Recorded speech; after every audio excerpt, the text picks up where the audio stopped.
Well, travelling is no longer what it used to be. Suddenly round-the-world trips are all the rage. No longer confined to spotty gap-year kids, real travelling is becoming the domain of proper grown-ups. People with mortgages and jobs, and what's been regarded as the biggest constraint, children. Mark and Laura, you took your 4 children on a global trip. Is it easier than people think? Well, if you want to embark on a family odyssey, the first person to convince is your partner, then your children, in our case aged between 14 and 7, and then, when and if they agree, yourself. It's true that side of things is sometimes overlooked, but once you're all in agreement, and it is essential, the major obstacles to overcome are cost. The kids' schooling, your work, the planning, and the mindset that says the world is a dangerous place and why are we doing this? Actually, I'm an actor, and my wife is an independent midwife, so the planning was even more complicated.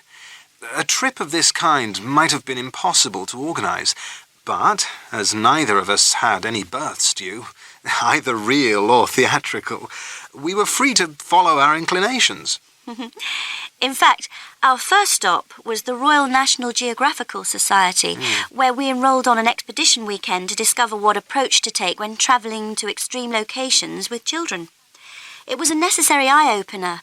Among soldiers taking on impossible missions in the Arctic and students cycling anywhere and everywhere for charity, we were the only family. However, many useful contacts were made. After that, we bought a small library of travel books and maps, and eventually honed down our schedule to cover 6 main countries. Our equipment for the various climates and locations had to fit into our backpacks, and each member of the family had to carry their own stuff, right down to the 7-year-old. Yes, and apart from the 20 train and plane tickets per person booked in advance, accommodation and the itinerary were usually organised on arrival. But the sight of 4 backpacking children diminishing in size and programmed to look frazzled in times of need often helped our situation. Certainly, if you're worried about being mugged, even the world's meanest people think twice before taking on a whole family. Actually, food can be a problem for delicate palates, but you needn't worry. A child will eat anything if hungry. And Laura had taken a first aid course in case of illness or accidents. Still, the dangers are the same the world over. You can be run over anywhere, although it's more likely in a city which seems to operate a permanent racetrack for roads. You could fall off a mountain in Nepal or a tree in your own back garden, as our daughter did when we got home.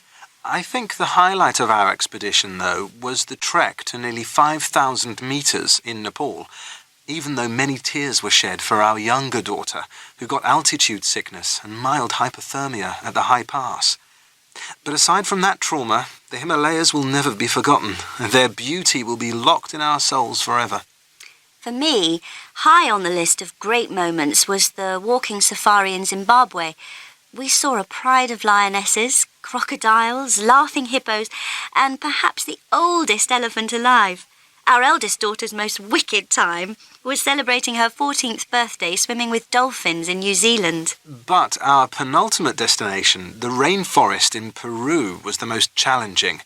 Our encounters on night walks with army ants, giant slugs and spiders as big as dinner plates had us all checking for the slightest hole in our tents.